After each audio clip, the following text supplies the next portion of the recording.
വർഷങ്ങൾക്ക് മുമ്പ് ഒരു ദിവസം ഉറുഗ്വേ എന്ന കുഞ്ഞു ലാറ്റിൻ അമേരിക്കൻ രാജ്യത്ത് അതിന്റെ തലസ്ഥാനത്തിന്റെ ബഹളങ്ങളിൽ നിന്നൊക്കെ ദൂരെ ഒരു കൊച്ചു ഗ്രാമത്തിലെ ഒറ്റനില ഫാം ഹൗസിൽ വെളുത്ത് സാമാന്യം വണ്ണമുള്ളൊരു വൃദ്ധൻ സോഡാ കുപ്പികളുടെ അടപ്പുകൾ കൊണ്ട് പണിതീർത്തൊരു ബെഞ്ചിൽ ഇരുന്നു കൊണ്ട് മാറ്റെ എന്നൊരു ലോക്കൽ ഡ്രിങ്ക് നുണഞ്ഞിറക്കുകയാണ്. ഉറുഗ്വേയുടെ മുൻ പ്രസിഡന്റാണ് ആയിരിക്കുന്നത്.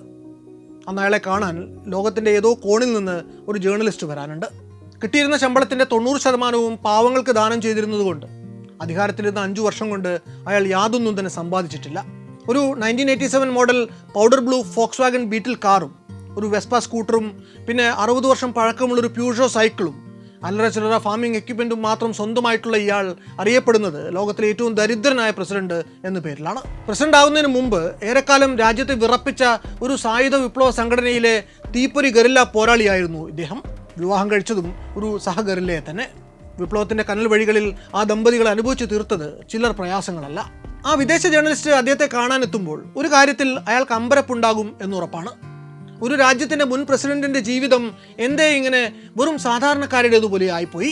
ജീവിക്കുന്ന പരിസരങ്ങൾ കണ്ടാൽ വന്നു കയറിയ സ്ഥലം തന്നെ മാറിപ്പോയോ എന്ന് പോലും അവർക്ക് സംശയം തോന്നിയേക്കാം. പ്രസിഡന്റായിരിക്കെ നിരവധി അഭിമുഖങ്ങൾ നൽകിയിട്ടുള്ള അയാളുടെ അടുക്കൽ 89-ാം വയസ്സിൽ അർബുദം മൂർച്ഛിച്ചു മരിച്ചു പോകും വരെയും ഇങ്ങനെ ഇന്റർവ്യൂ തേടി നിരന്തരം പത്രപ്രവർത്തകർ ചെല്ലുമായിരുന്നു.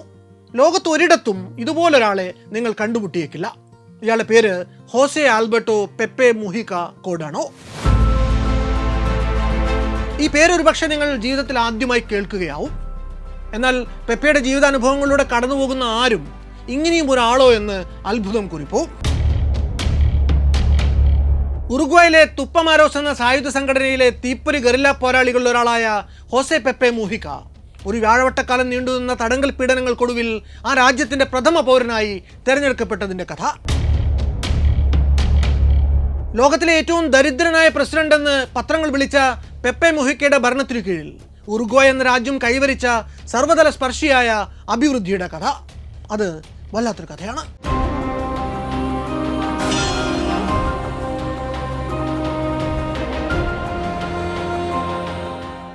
ആയിരത്തി 1935 മെയ് 20 ഉറുഗ്വേയുടെ തലസ്ഥാനമായ മോണ്ടെവിദേയോയുടെ പ്രാന്തപ്രദേശങ്ങളിലൊന്നായ പാസോ ഡെല അറീനയിൽ 19-ാം നൂറ്റാണ്ടിൽ ഉറുഗ്വേയിലേക്ക് കുടിയേറിപ്പാർത്ത സ്പാനിഷ് ബാസ്ക് കുടുംബത്തിലെ കർഷകനായ ദിമിത്രിയോ മുഹിക ടെറയുടെയും ഇറ്റാലിയൻ വേരുകളുള്ള ഭാര്യ ലൂസി കോഡാണോ ജിയോറലോയുടെയും മകനായിട്ടാണ് ഹോസെ ആൽബർട്ടോ മുഹിക കോഡാണോ ജനിക്കുന്നത്. പെപ്പെ എന്നായിരുന്നു അവൻ്റെ ചെല്ലപ്പേര്. ഉറുഗ്വേ എന്ന രാജ്യം 20-ാം നൂറ്റാണ്ടിലേക്ക് പിച്ചവെക്കുന്നത് തികഞ്ഞ ആത്മവിശ്വാസത്തോടെയാണ്. 1920-കളിൽ 1-ാം ലോക മഹായുദ്ധം നടുവൊടിച്ച് യൂറോപ്പിന് വേണ്ട കമ്പിളിയും പോത്തിറച്ചിയും എല്ലാം എത്തിച്ചിരുന്നത് ഉറുഗ്വേ ആയിരുന്നു. ഈ കയറ്റുമതിയുടെ ബലത്തിൽ 1930ഓടെ പ്രതിശീർഷ വരുമാനം വെച്ച് നോക്കിയാൽ ലോകത്തിലെ തന്നെ ഏറ്റവും സമ്പന്നമായ രാജ്യങ്ങളിലൊന്നും ഉറുഗ്വേ തന്നെയായിരുന്നു. സുസജ്ജമായ ഒരു നിയമനിർമ്മാണ സംവിധാനവും കൃത്യമായി പാലിച്ചിരുന്ന 8 മണിക്കൂർ ജോലി സമയവും പ്രസവാവധി അടക്കമുള്ള ആനുകൂല്യങ്ങളും എല്ലാം ഉണ്ടായിരുന്ന ആ കുഞ്ഞൻ രാജ്യത്തെ അന്ന് പലരും ലാറ്റിൻ അമേരിക്കയിലെ സ്വിറ്റ്സർലൻഡ് എന്ന് പോലും വിളിച്ചു. 10-35 ലക്ഷം പേര് മാത്രം അധിവസിച്ചിരുന്ന ആ കൊച്ചു രാജ്യം 1930-ലും 50-ലും ഫുട്ബോൾ ലോകകപ്പ് വരെ സ്വന്തമാക്കുന്നുണ്ട്. എന്നാൽ 30-കളുടെ ആദ്യ വർഷങ്ങളിൽ രാജ്യത്തിൻ്റെ പ്രൗഢി ക്ഷയിക്കാൻ തുടങ്ങി. ഉറുഗ്വേയുടെ ആഭ്യന്തര ക്രമസമാധാന നില താറുമാറായി. കെടുകാര്യസ്ഥതയും അരാജകത്വവും രാജ്യത്ത് നടമാടി. ഏത് നിമിഷം വേണമെങ്കിലും ഭരണം അട്ടിമറിക്കപ്പെട്ടേക്കാം എന്ന നില വന്നു. 1933 മാർച്ച് 31 അന്നത്തെ പ്രസിഡന്റായിരുന്ന ഗബ്രിയേൽ ടെറ മാർച്ച് റവല്യൂഷൻ എന്ന പേരിൽ പോലീസിൻ്റെയും ഫയർഫോഴ്സിൻ്റെയും സഹായത്തോടെ സ്വന്തം ഭരണകൂടത്തിന് നേരെ തന്നെ ഒരു നോൺ വയലന്റ് കൂ സംഘടിപ്പിച്ച് രാജ്യത്തെ ജനാധിപത്യ ഭരണകൂടത്തെ വലിച്ചു താഴെയിടുന്നു. സ്പാനിഷിൽ ഡിക്റ്റ ബ്ലാൻഡ എന്നൊരു വാക്ക് തന്നെ ഉറുഗ്വേക്കാർക്കുണ്ട്.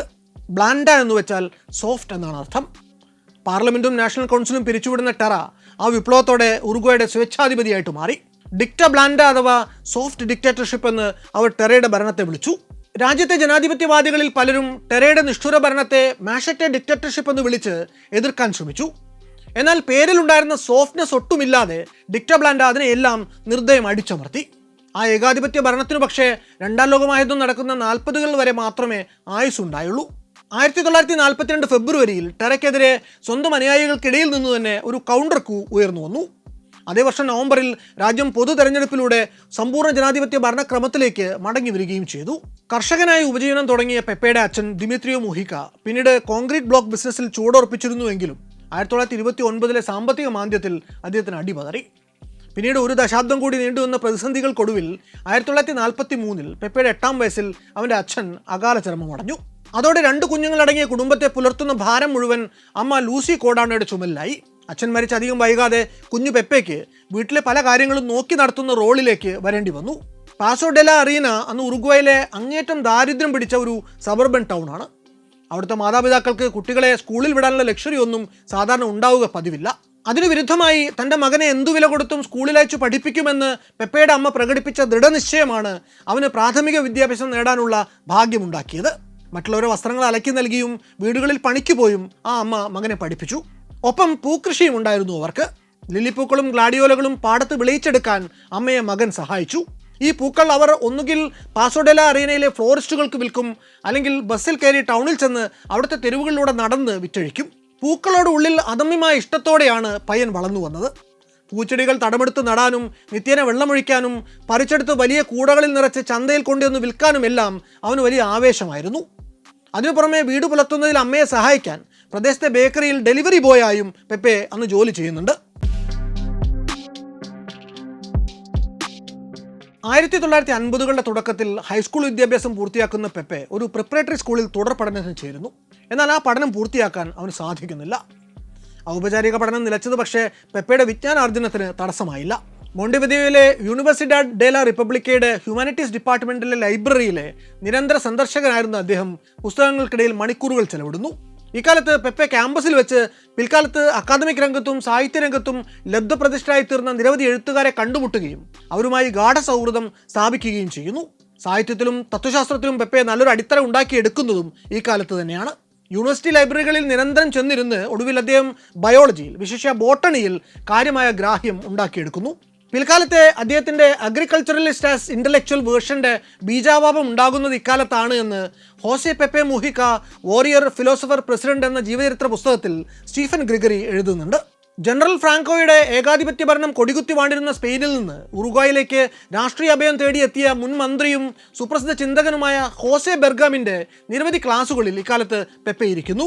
പൊളിറ്റിക്കൽ അസൈലം എന്ന ബെർഗാമിൻ്റെ അവസ്ഥ അദ്ദേഹത്തെ വല്ലാതെ നൊമ്പരപ്പെടുത്തുകയും ചെയ്യുന്നു. പെപ്പെ ആദ്യമായി മാർക്സിനെ വായിക്കുന്നതും യൂണിവേഴ്സിറ്റി ലൈബ്രറിയിലെ പുസ്തകങ്ങളിൽ നിന്ന് തന്നെയാണ്. അക്കാലത്ത് ഉറുഗ്വേയിൽ പ്രബലമായ 2 രാഷ്ട്രീയ പാർട്ടികളാണ് ഉണ്ടായിരുന്നത്. ഒന്ന് ലിബറൽ മോഡറേറ്റ് ആശയധാരകൾ പിന്തുടർന്നിരുന്ന പാർട്ടിഡോ കൊളറാഡോ അഥവാ Colorado party. 2 central right spectrum പിടിച്ചിരുന്ന ബ്ലാങ്കോ അഥവാ വൈറ്റ് പാർട്ടി എന്നും അറിയപ്പെട്ടിരുന്ന നാഷണൽ പാർട്ടി. 1825 സ്വാതന്ത്ര്യം നേടിയ അന്ന് തൊട്ട് ഇങ്ങോട്ട് ഉറുഗ്വായ് മാറി മാറി ഭരിച്ചിട്ടുള്ളത് ഈ 2 പാർട്ടികൾ ചേർന്നാണ്. 1956 നാഷണൽ പാർട്ടി നേതാവായിട്ടുള്ള എൻറിക്കെ ഇറോയുടെ കൂടെ ചേർന്ന് പെപ്പെ തൻ്റെ രാഷ്ട്രീയ ജീവിതം ആരംഭിക്കുന്നു. പാർട്ടിയിൽ അദ്ദേഹം അന്ന് സെക്രട്ടറി ഓഫ് യൂത്ത് പദവിയൊക്കെ വഹിക്കുന്നുണ്ട്. എന്നാൽ 1958 നടന്ന പൊതു തെരഞ്ഞെടുപ്പിൽ ഭൂരിഭാഗം സീറ്റുകളിലും വിജയിച്ച് നാഷണൽ പാർട്ടി ഭരണം പിടിച്ച് എൻറിക്കെ ഇറോ തൊഴിൽ വകുപ്പ് മന്ത്രി ആയതോടെ അധികാരം തൻ്റെ പ്രസ്ഥാനത്തെയും അതിൻ്റെ നേതാക്കളെയും ദുഷിപ്പിക്കുന്നത് എങ്ങനെയെന്ന് നേരിട്ട് കണ്ടറിയാൻ പെപ്പയ്ക്ക് അവസരം കിട്ടുന്നു. അതോടെ രാഷ്ട്രീയ പ്രവർത്തനത്തെക്കുറിച്ചുള്ള അദ്ദേഹത്തിൻ്റെ ധാരണകൾ പാടെ മാറി തുടങ്ങി. കെടുകാര്യസ്ഥത നിറഞ്ഞ ഭരണത്തിനു കീഴിൽ രാജ്യത്ത് നാണയപ്പെരുപ്പം ആകാശം മുട്ടിയപ്പോൾ തൊഴിലില്ലായ്മയും വിലക്കയറ്റവും കൊണ്ട് ജനം പൊറുതിമുട്ടി. നാഷണൽ പാർട്ടിയുടെ ജനവിരുദ്ധ നയങ്ങളിൽ പ്രതിഷേധിച്ച് 1962 പെപ്പെ പാർട്ടി വിട്ട് ഇടതാഭിമുഖ്യമുള്ള സോഷ്യലിസ്റ്റ് പാർട്ടിയായ പോപ്പുലർ യൂണിയനിൽ ചെന്നു ചേരുന്നു. 62 തെരഞ്ഞെടുപ്പിൽ എമിലിയോ ഫ്രുഗോണിയെ സ്ഥാനാർത്ഥിയാക്കി പോപ്പുലർ യൂണിയൻ പ്രസിഡന്റ് തെരഞ്ഞെടുപ്പിൽ മത്സരിച്ചുവെങ്കിലും വെറും 3% താഴെ വോട്ട് മാത്രം നേടി അവർ തോറ്റു തുന്നം പാടുന്നു. മാർക്സിസത്തെക്കുറിച്ചും കമ്മ്യൂണിസത്തെക്കുറിച്ചുമൊക്കെ ധാരാളം വായിച്ചറിവുണ്ടായിരുന്ന പെപ്പയിലെ സ്വാതന്ത്ര്യകാംക്ഷിക്ക് സോവിയറ്റ് യൂണിയനിലെയും ചൈനയിലെയും കമ്മ്യൂണിസ്റ്റ് ഭരണങ്ങളുടെ വെർട്ടിക്കലി റിജിഡ് ബ്യൂറോക്രാറ്റൈസേഷൻ മാതൃകകളോട് കാര്യമായ പ്രതിപത്തിയൊന്നും ഉണ്ടായിരുന്നില്ല. അയൽവക്കത്തെ ക്യൂബയിൽ 1959 വിപ്ലവത്തിലൂടെ അധികാരത്തിലേറിയ ഫിഡൽ കാസ്ട്രോയും അക്കാര്യത്തിൽ ഒരുപാടൊന്നും വ്യത്യസ്തനല്ല എന്ന് അദ്ദേഹം കരുതി. എന്നിരുന്നാലും തെക്കേ അമേരിക്കൻ രാജ്യങ്ങളെ വരിഞ്ഞു മുറുക്കിക്കൊണ്ടിരുന്ന പടിഞ്ഞാറിൻ്റെ കൊക്ക കോളനൈസേഷൻ്റെ ഉരുക്കുമുഷ്ടികളെ ലാറ്റിൻ അമേരിക്കൻ മണ്ണിൽ പ്രതിരോധിക്കാൻ മാർക്സിസ്റ്റ് മാതൃകൾക്ക് മാത്രമേ സാധിക്കൂ എന്ന് മറ്റു പല വിപ്ലവകാരികളെയും പോലെ പെപ്പയും കരുതി. നിലവിലെ ഭരണക്രമത്തെ പൊളിച്ചടുക്കി പുതിയതൊന്ന് കൊണ്ടുവരണം. അതെങ്ങനെ ആയിരിക്കണമെന്ന് വലിയ നിശ്ചയമൊന്നും ഇല്ലാതിരുന്നിട്ടും അങ്ങനെ ഒരു ആദർശ ഭരണത്തിൻ്റെ സ്ഥാപനത്തിനു വേണ്ടി അവർ സ്വപ്നം കണ്ടു, വിപ്ലവം നയിച്ചു. ക്യൂബയുടെ വഴിക്ക് പോകുന്നതിൽ പക്ഷേ വലിയൊരു അപകടമുണ്ടായിരുന്നു.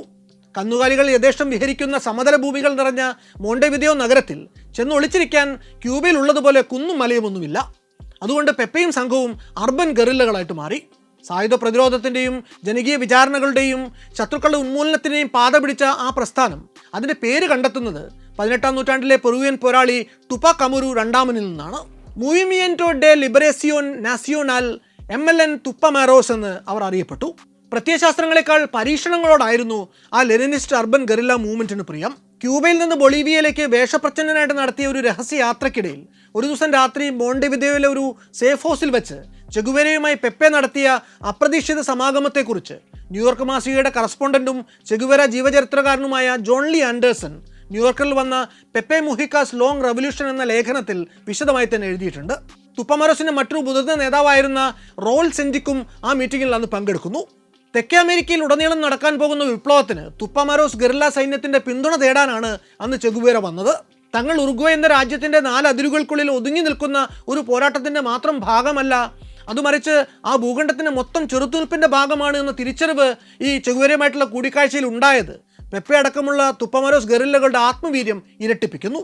എന്നാൽ വിധിവൈപരീത്യം എന്ന് തന്നെ പറയട്ടെ, ആ സമാഗമത്തിന് 1 വർഷം തികയും മുമ്പ് ബൊളീവിയൻ മണ്ണിൽ വെച്ച് ഒരു ഗറില്ല പോരാട്ടത്തിനിടയിൽ രക്തസാക്ഷിയാകാനായിരുന്നു ചെഗുവേരയുടെ നിയോഗം.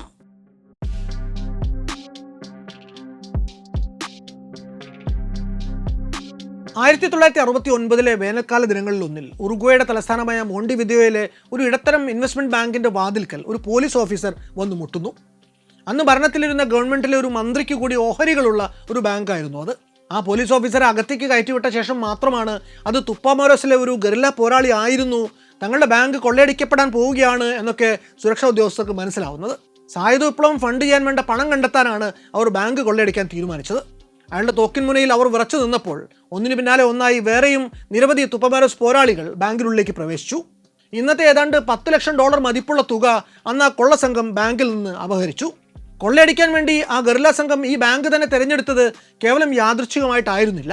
ലൂസിയ ടോപ്പലൻസ്കി എന്നു പേരുള്ള അവിടുത്തെ ഒരു ജീവനക്കാരി തുപ്പാസിൽ അംഗമായിരുന്ന തൻ്റെ അർദ്ധ സഹോദരി മരിയ ഏലിയയ്ക്ക് ഈ ബാങ്കിൽ നടക്കുന്ന അനധികൃത ഇടപാടുകളെക്കുറിച്ചുള്ള രഹസ്യ വിവരം ചോർത്തിക്കൊടുത്തതിൻ്റെ പേരിലായിരുന്നു ആ തീരുമാനം. പോകുന്ന പോക്കിന് അവർ ആ ബാങ്കിൻ്റെ ട്രാൻസാക്ഷൻ ലെഡ്ജറുകൾ കൂടി എടുത്തുകൊണ്ടുപോയി. ഈ ലെഡ്ജറുകൾ രാജ്യത്തെ പബ്ലിക് പ്രോസിക്യൂട്ടറുടെ വസതിയിൽ കൊണ്ടിട്ട് കടന്നു കളഞ്ഞതോടെ ബാങ്കിലെ തിരിമറികൾക്ക് പിന്നിൽ പ്രവർത്തിച്ച ചിലർക്ക് വിചാരണ നേരിടേണ്ടി വരികയും ജയിൽവാസം തന്നെ അനുഷ്ഠിക്കേണ്ടി വരികയും ചെയ്തു. ബാങ്കിന് ധനനഷ്ടത്തോടൊപ്പം മാനഹാനിയും സംഭവിച്ചു എന്ന് ചുരുക്കം. അന്ന് ഈ ബാങ്ക് റോബറിയുമായിട്ട് സഹകരിച്ച ലൂസിയ ടോപ്പലൻസ്കി മോണ്ടെവിദേയോയിലെ ഒരു സമ്പന്ന കുടുംബാംഗമായിരുന്നു. തുപ്പമരോസിൻ്റെ പ്രവർത്തനങ്ങളിൽ ആകൃഷ്ടയായ അവർ പിന്നീട് അതിൻ്റെ മുഴുവൻ സമയ മുന്നണി പോരാളിയായി. 1969 ഒക്ടോബർ 8 പാണ്ഡോ നഗരം പിടിച്ചെടുക്കാൻ വേണ്ടി തുപ്പമരോസ് നടത്തിയ അതിനാടകീയമായ ആക്രമണമായിരുന്നു മറ്റൊരു പരീക്ഷണം. പല സംഘങ്ങളായി തിരിഞ്ഞ് പാണ്ഡോ നഗരത്തിലെ മർമ്മപ്രധാനമായിട്ടുള്ള 6 കേന്ദ്രങ്ങളിൽ ഒരുമിച്ചാണ് അന്ന് തുപ്പമരോസ് പോരാളികൾ ആക്രമണം അഴിച്ചുവിടുന്നത്. സാധാരണക്കാരുടെയും ക്രൈസ്തവ പുരോഹിതരുടെയും വേഷത്തിൽ വിലാപയാത്ര എന്ന മട്ടിലാണ് ഗറില്ല സംഘം നഗരത്തിലേക്ക് പ്രവേശിക്കുന്നത്. പുണ്ട ഡെൽ എസ്തയിലെ കസിനോ സാൻ റാഫേൽ എന്ന ചൂതാട്ട കേന്ദ്രമായിരുന്നു അവരുടെ ആദ്യത്തെ ലക്ഷ്യം. അവിടെ നടത്തിയ കൊള്ളയിൽ നിന്ന് അവിടുത്തെ ജീവനക്കാർക്ക് ടിപ്പായിട്ട് കിട്ടിയ സംഖ്യ മാത്രം തിരികെ കൊടുത്ത് അവർ മുന്നേറി. ടൈം മാഗസിൻ എന്നവരെ വിളിച്ചത് റോബിൻ ഹുഡ് ഗറില്ല സംഘം എന്നായിരുന്നു. എന്നാൽ ഈ സംഘത്തിൻ്റെ കണ്ണും പൂട്ടിയുള്ള ആക്രമണത്തിൽ നിരപരാധികളുടെ മൃത്യു അങ്ങനെ ഒഴിവാക്കാവുന്ന ഒന്നായിരുന്നില്ല. പാണ്ഡോ റെയ്ഡിൽ തന്നെ 6 പേർക്ക് ജീവഹാനി സംഭവിക്കുന്നു. ഈ ആക്രമണത്തെ തുടർന്ന് അന്നത്തെ ഉറുഗ്വേൻ പ്രസിഡന്റായിരുന്ന ഹോർഗെ പച്ചക്കോ അരീച്ചോ രാജ്യത്ത് അടിയന്തരാവസ്ഥ പ്രഖ്യാപിക്കുകയും തുപ്പമരോസിനെ നിരോധിച്ചുകൊണ്ട് ഉത്തരവിടുകയും ചെയ്തു. ഇരുപക്ഷവും തമ്മിലുള്ള തുറന്ന യുദ്ധത്തിൻ്റെ ദിനങ്ങളായിരുന്നു പിന്നീട് അങ്ങോട്ട്. ഇതുപോലെ ഏതോ ഒരു രഹസ്യ ഓപ്പറേഷനിടയിലാണ് അന്ന് 37 വയസ്സ് പ്രായമുണ്ടായിരുന്ന പെപ്പയും 27ന്റെ യൗവനത്തിലിരുന്ന ലൂസിയ ടോപ്പലൻസ്കിയും തമ്മിൽ ആദ്യമായി കണ്ടുമുട്ടുന്നത്. രാത്രിയിൽ കൂരിരുട്ടിൽ പെട്ടെന്നൊരു മിന്നൽ പിളർ പാഞ്ഞ പോലെ തോന്നി അവളെ ആദ്യം കണ്ടപ്പോൾ എന്ന് പെപ്പെ പിന്നീടെന്നോ ഓർത്തെടുക്കുന്നുണ്ട്. ആയുധധാരികളായ പോരാളികളെ മുഹിക്ക നയിച്ചപ്പോൾ ലൂസിയ കൃത്രിമരേഖകൾ ഉണ്ടാക്കുന്നതിൽ നൈപുണ്യം നേടി. അവർ രണ്ടുപേരും ചേർന്ന് ബാങ്കുകൾ കൊള്ളയടിച്ചു. തടവി ചാടാനുള്ള മാർഗങ്ങൾ ആസൂത്രണം ചെയ്തു. അതിനിടയിൽ രണ്ടുപേരുടെ പ്രണയവും തഴച്ചു വളർന്നു. ഒളിച്ചു പാർത്തിരുന്ന മലഞ്ചെരിവിലെ ഏതോ രഹസ്യ കേന്ദ്രത്തിൽ അവിടുത്തെ പരിമിത സൗകര്യങ്ങളിലായിരുന്നു അവരുടെ ആദ്യ രാത്രി. സ്റ്റേറ്റിനോടുള്ള സന്ധിയില്ലാ സമരത്തിനിടയിലും അവർ പ്രണയിക്കാൻ നേരം കണ്ടെത്തി. ആദ്യകാലത്തെ തുപ്പമരോസിൻ്റെ അതിസാഹസികമായിട്ടുള്ള ആക്ഷനുകൾ, പബ്ലിക് ട്രയലുകൾ ഇതെല്ലാം യുവജനങ്ങളെ ആ പ്രസ്ഥാനത്തിലേക്ക് ആകർഷിച്ചു. എന്നാൽ അധികം വൈകാതെ ഈ ഗറില്ല സേനയുടെ മുൻപിൻ നോക്കാതുള്ള പ്രവർത്തനങ്ങൾ തന്നെ അതില്ലാതാകാനും കാരണമായി. ആളുകളെ തട്ടിക്കൊണ്ടുപോയതും കെട്ടിടങ്ങൾ ബോംബ് വെച്ച് തകർത്തതും ശത്രുക്കളെ പട്ടാപ്പകൽ ഉന്മൂലനം ചെയ്തതുമൊക്കെ തുപ്പമരോസിൻ്റെ കാൽപ്പനിക പ്രതിച്ഛായയ്ക്ക് ഭംഗം വരുത്തി. ഗവൺമെൻറ് തുപ്പമരോസിനെ അടിച്ചമർത്താൻ സൈന്യത്തെ വിളിച്ചു. ഒരൊറ്റ വർഷം കൊണ്ട് ആ സംഘത്തിലെ ഒരുവിധം അംഗങ്ങൾ എല്ലാവരും തന്നെ സൈന്യത്തിൻ്റെ വെടിയുണ്ടക്കിരയായി. ശേഷിച്ചവരിൽ പലരും പോലീസ് കസ്റ്റഡിയിലുമായി. ഏറ്റവും ഒടുവിലായി പിടിക്കപ്പെട്ട പോരാളികളിൽ ഒരാളായിരുന്നു പെപ്പെ. 1970 മാർച്ചിൽ ഒരു ബാറിൽ വെച്ച് പെപ്പയെ ഏതോ ഒരു പോലീസുകാരൻ തിരിച്ചറിഞ്ഞു. രക്ഷപ്പെടാൻ വേറെ മാർഗമില്ലാഞ്ഞ് എൽ പെപ്പെ തൻ്റെ റിവോൾവർ അരയിൽ നിന്നെടുത്ത് അയാളെ വെടിവെച്ചു. 2 പോലീസ് ഓഫീസർമാർക്ക് ആ ഏറ്റുമുട്ടലിൽ പരിക്കേറ്റു. പെപ്പയ്ക്ക് നേരെയും പൊട്ടി 5-6 വെടി. ഒടുവിൽ പോലീസ് പിടിയിലാകുന്ന പെപ്പയെ അവർ പുണ്ട കരറ്റസ് ജയിലിലേക്ക് പറഞ്ഞുവിടുന്നു. 1971 സെപ്റ്റംബറിൽ പെപ്പയും 100ഓളം വരുന്ന തുപ്പമാരോസ് ഗറില്ലകളും ചേർന്ന് ജയിൽ സെല്ലിൽ നിന്ന് അടുത്ത വീടിൻ്റെ സ്വീകരണ മുറി വരെ എത്തുന്ന ഒരു തുരങ്കമുണ്ടാക്കി അവിടുന്ന് രക്ഷപ്പെട്ടു. ഒരു മാസത്തിനുള്ളിൽ തന്നെ അദ്ദേഹം വീണ്ടും പോലീസ് പിടിയിലായി. എന്നാൽ 1972 ഏപ്രിലിൽ അദ്ദേഹവും 1 ഡസനോളം സഖാക്കളും ചേർന്ന് വീണ്ടും ഒരു തുരങ്കം കുഴിച്ച് ഒരിക്കൽ കൂടി ജയിൽ ചാടി. 72 ഓഗസ്റ്റിൽ വീണ്ടും പിടിയിലായി. തൻ്റെ ഉസി മെഷീൻ ഗണ്ണും ഗ്രനേഡും കെട്ടിപ്പിടിച്ച് കിടന്നുറങ്ങുന്നതിനിടയിലാണ് പെപ്പയെ പോലീസ് വീണ്ടും പിടികൂടുന്നത്. പോലീസുമായിട്ടുള്ള ഏറ്റുമുട്ടലുകളിൽ നിരവധി തവണ വെടിയേൽക്കുന്നുണ്ട് പെപ്പയ്ക്ക്. അതിൻ്റെ വടുക്കൾ ശരീരത്തിൽ പേറിക്കൊണ്ടാണ് തുടർന്ന് അങ്ങോട്ട് അദ്ദേഹം ജീവിച്ചതും. എന്നാലും അതിനെക്കുറിച്ചൊക്കെ നർമ്മത്തോടെ സംസാരിക്കാൻ അദ്ദേഹത്തിന് സാധിക്കുമായിരുന്നു. ഇനി തൻ്റെ ദേഹത്ത് വെടിയേൽക്കാൻ സ്ഥലമില്ല, മുൻപേ വെടിയേറ്റ ദ്വാരങ്ങളിലൂടെ വെടിയുണ്ടകൾ പുറത്തേക്ക് വന്നേക്കാം എന്നൊക്കെ തമാശയോടെ പോലീസിനോട് തന്നെ പെപ്പെ പറയുമായിരുന്നു. അടുത്ത വർഷം, അതായത് 1973 കൊളറാഡോ പാർട്ടി നേതാവും കാറ്റിൽ റാഞ്ചറുമായിട്ടുള്ള ഹുവാൻ മരിയ ബോർഡബറി ജനകീയ വിപ്ലവത്തിലൂടെ രാജ്യത്തിൻ്റെ അധികാരം പിടിച്ചെടുക്കുന്നു. അതോടെ തുടക്കമായത് അടുത്തൊരു സൈനിക സ്വേച്ഛാധിപത്യ ഭരണകാലത്തിനാണ്. പെപ്പെ അടക്കമുള്ള തുപ്പമരോസിന്റെ ടോപ്പ് ലീഡർഷിപ്പ് ഏതാണ്ട് മുഴുവനായും തന്നെ തടങ്കലിലായിട്ടും സംഘടനയുടെ പ്രവർത്തനങ്ങൾ അണ്ടർഗ്രൗണ്ടിൽ അപ്പോഴും തുടർന്നു പോയിക്കൊണ്ടിരുന്നു. ഏതു നിമിഷം വേണമെങ്കിലും തുപ്പമാരോസിൽ നിന്ന് ഒരു അട്ടിമറി ശ്രമം ഉണ്ടാകാമെന്ന് സൈന്യം ഭയന്നു. അങ്ങനെ ഉണ്ടായാൽ അതിനെ നേരിടാനെന്ന മട്ടിൽ സൈന്യം ജയിലിൽ കിടക്കുന്ന തുപ്പമാരോസ് പോരാളികളിൽ ചിലരെ ബന്ദികളാക്കി പല മിലിറ്ററി ഡിറ്റൻഷൻ സെൻ്ററുകളിലേക്ക് കൊണ്ടുപോയി.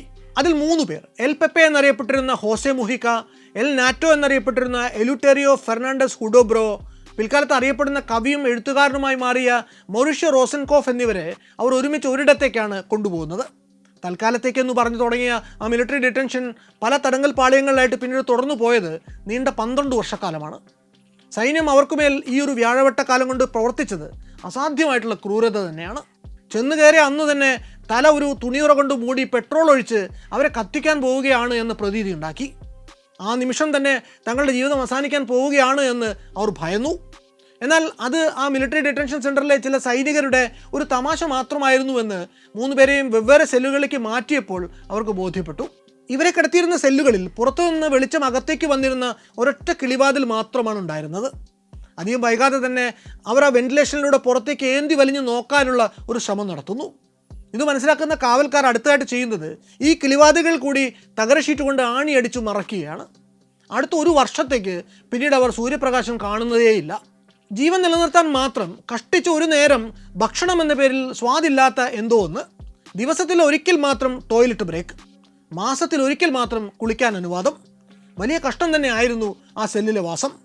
എന്നാൽ അതിനേക്കാളൊക്കെ കടുപ്പമുള്ള മറ്റൊന്ന്, ഒരു ചുമരിനപ്പുറം കിടക്കുന്ന മറ്റ് 2 പേരോടും സംസാരിക്കുന്നതിനും ഭക്ഷണം നൽകാനെത്തുന്ന സൈനികരോട് എന്തെങ്കിലും ചോദിക്കുന്നതിനും ഉണ്ടായിരുന്ന കർശനമായിട്ടുള്ള വിലക്കാണ്. ഈ വിലക്ക് ലംഘിച്ചാൽ ലാത്തിക്ക് കൊടിയ മർദ്ദനമാണ് ശിക്ഷ. തടങ്കലിലുള്ളത് അത്യന്തം അപകടകാരികളായിട്ടുള്ള തീവ്രവാദികളാണ്. അവർ സംസാരിച്ച് മനസ്സു മാറ്റാൻ ശ്രമിക്കും. അതുകൊണ്ട് യാതൊരുവിധ മിണ്ടാട്ടവും പാടില്ല എന്ന കർശനമായ വിലക്ക് സൈനികർക്കും മേലധികാരികളിൽ നിന്നുണ്ടായിരുന്നു. അവിടെ 1-2 കൊല്ലം കടന്നപ്പോഴേക്കും സ്ഥലം മാറാനുള്ള ഉത്തരവെത്തി. പുതിയ സ്ഥലത്ത് കിടക്കാൻ കട്ടിലും കിടക്കയുമൊക്കെ ഉണ്ടായിരുന്നത് ഒരാശ്വാസമായി. പക്ഷെ പിന്നെയും പലതവണ അവരെ ജയിൽ മാറ്റി. 1 വർഷത്തിനുള്ളിൽ 4-5 ഇടത്ത് അവരെ കൊണ്ടിട്ടു. അതിനിടയിൽ മൗറിഷ്യോയുടെ മാതാപിതാക്കൾ കാണാതായ, ഒരുപക്ഷെ പോലീസിൻ്റെയോ സൈന്യത്തിൻ്റെയോ ഒക്കെ കസ്റ്റഡിയിൽ ഉണ്ടായേക്കാവുന്ന മകനെ തേടി പരാതിപ്പെടാവുന്നിടത്തൊക്കെ പരാതിപ്പെട്ടിരുന്നു. അവർ കോടതിയിൽ കേസുമായിട്ട് മുന്നോട്ട് പോകുമെന്ന് കണ്ടപ്പോൾ സൈനിക മേധാവി ജയിലിൽ ഒരു സന്ദർശനത്തിന് അവസരം നൽകാൻ ഉത്തരവിട്ടു.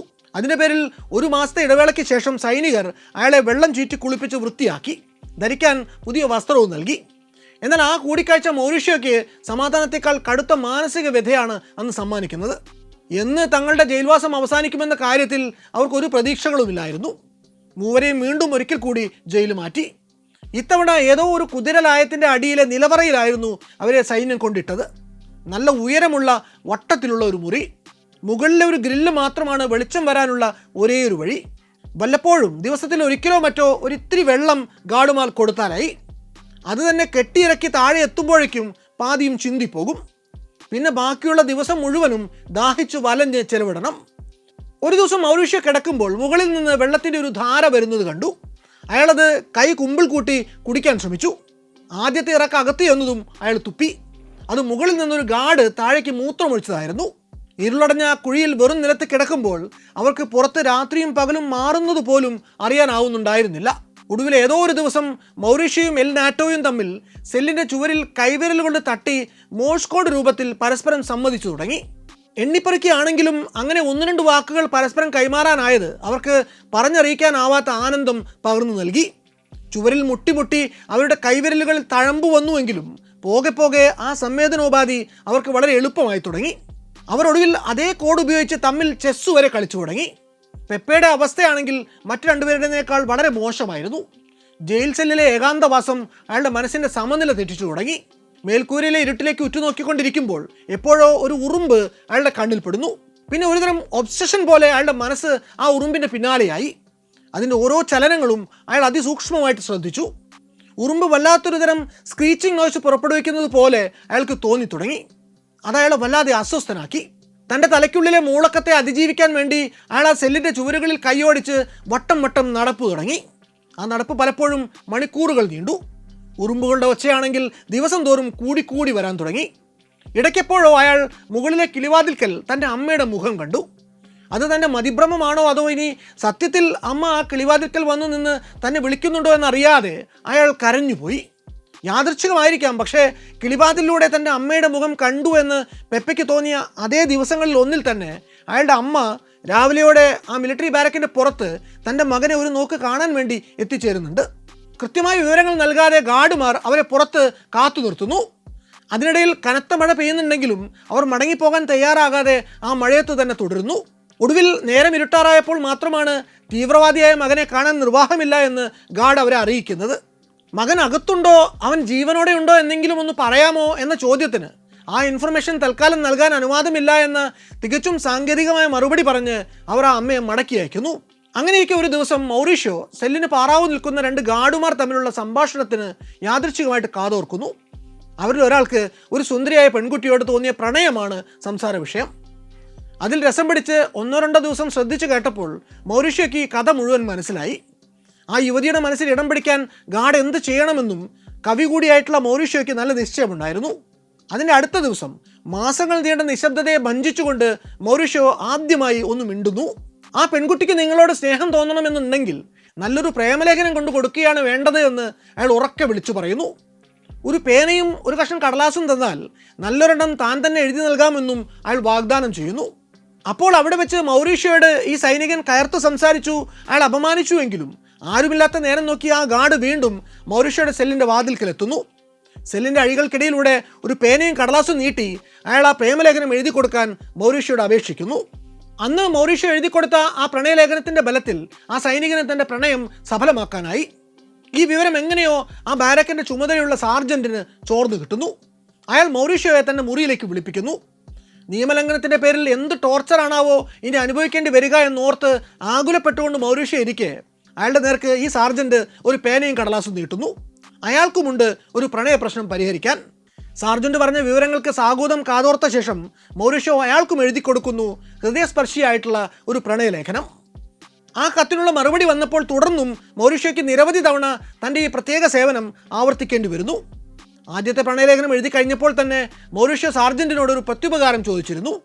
കത്തെഴുതിയ പേനയും കുറച്ച് കാലി കടലാസുകളും സെല്ലിൽ തന്നെ സൂക്ഷിക്കാൻ അനുമതി കൊടുക്കണം. ഉദ്ദിഷ്ടകാര്യത്തിൻ്റെ ഉപകാര സ്മരണ എന്ന മട്ടിൽ സാർജൻറ്റ് അന്നത് അനുവദിക്കുകയും ചെയ്തു. ഈ കത്തെഴുത്ത് ഫലം കണ്ടതോടെ പതുക്കെ അല്ലറ ചില്ലറ റിലാക്സേഷനുകളൊക്കെ അവർക്ക് കിട്ടാൻ തുടങ്ങി. സാർജൻറ്റ് അവർ കേൾക്കെ റേഡിയോ ഉറക്കെ വെക്കാൻ തുടങ്ങിയതോടെ പുറം ലോകത്ത് നടക്കുന്ന വിശേഷങ്ങൾ പലതും വാർത്തയിലൂടെ അവരിലേക്ക് എത്തിക്കൊണ്ടിരുന്നു. ഇടയ്ക്കിടെ കേൾക്കാൻ കിട്ടിയിരുന്ന ഫുട്ബോൾ കമൻട്രികളും അവരുടെ സെല്ലിനുള്ളിലെ വിരസതയ്ക്ക് ആശ്വാസം പകർന്നു. സെല്ലിനുള്ളിലേക്ക് എത്തിച്ചേരുന്ന ഭക്ഷണത്തിൻ്റെ ഗുണനിലവാരവും അതിൻ്റെ ഫ്രീക്വൻസിയും മെച്ചപ്പെട്ടു. അവരെ മുമ്പത്തേക്കാൾ കുറഞ്ഞ ഇടവേളകളിൽ ടോയ്ലറ്റിലേക്കും കുളിക്കാനുമൊക്കെ കൊണ്ടുപോയി തുടങ്ങി. എന്നാൽ ഈ ആശ്വാസങ്ങൾ പലതും അല്പായുസായിരുന്നു. പെട്ടെന്നൊരു നാൾ അവരെ ഈ ബാരക്കിൽ നിന്നും മാറ്റാനുള്ള ഉത്തരവ് വന്നു. ഇത്തവണ പക്ഷേ അവരെ കണ്ണു മൂടിക്കെട്ടി അല്ലായിരുന്നു കൊണ്ടുപോയത്. പോകുന്ന പോക്കിന് ആകാശം നല്ല വൃത്തിക്ക് കാണാൻ പെപ്പയ്ക്ക് അവസരം കിട്ടി. ട്രക്കിൻ്റെ ജനലിലൂടെ കണ്ട വിളഞ്ഞു നിൽക്കുന്ന നെൽപ്പാടങ്ങളും അയാളുടെ പ്രതീക്ഷകൾ വളർത്തി. എന്നാൽ പെപ്പയിലെ ജീവൽ പ്രതീക്ഷകൾക്ക് ചിറകുമുളച്ചു തുടങ്ങിയതിന് തൊട്ടു പിന്നാലെ അയാളെ വീണ്ടും കുറെ കൂടി മോശപ്പെട്ട ഒരു ഏകാന്ത തടവിലേക്ക് അവർ മാറ്റി. ഇത്തവണ അദ്ദേഹത്തിൻ്റെ വിഭ്രാന്തികൾ കുറെ കൂടി ശക്തമായിരുന്നു. പുതിയ സെല്ലിന് ജനാലകളില്ലായിരുന്നു എന്ന് മാത്രമല്ല, കല്ലുവെട്ടാങ്കുഴിയിൽ നിന്ന് കൊത്തിയെടുത്ത പോലെയുള്ള ആ മുറിക്ക് ഉയരവും തീരെ കുറവായിരുന്നു. ഒന്ന് നിവർന്നു നിന്നാൽ തല സീലിങ്ങിൽ മുട്ടും. കഷ്ടിച്ച് രണ്ടാൾക്ക് നിൽക്കാനുള്ള ഇടമേ ഉള്ളൂ അതിനുള്ളിൽ. ക്ലോസ്ട്രോഫോബിയ ഇത്തവണ പെപ്പയെ നേരത്തേതിനേക്കാൾ ഭയാനകമായി ബാധിച്ചു. ഒന്ന് കണ്ണടച്ചാൽ ഉടനെ മനസ്സിനുള്ളിലേക്ക് ചിന്തകൾ ഒന്നിനു പിന്നാലെ ഒന്നായി ഒരു റോളർ കോസ്റ്റർ പോലെ ഇങ്ങനെ പാഞ്ഞു വന്നുകൊണ്ടേയിരിക്കും. ഉറക്കം പിടിച്ചാൽ ഉടനെ ഉള്ളുകിടക്കുന്ന പേടി സ്വപ്നങ്ങളുടെ വരവായി. തന്നെ ചോദ്യം ചെയ്യാൻ ഏതോ ഒരു രഹസ്യ കേന്ദ്രത്തിൽ കൊണ്ട് ചെന്നിട്ടിരിക്കുകയാണ് പട്ടാളം.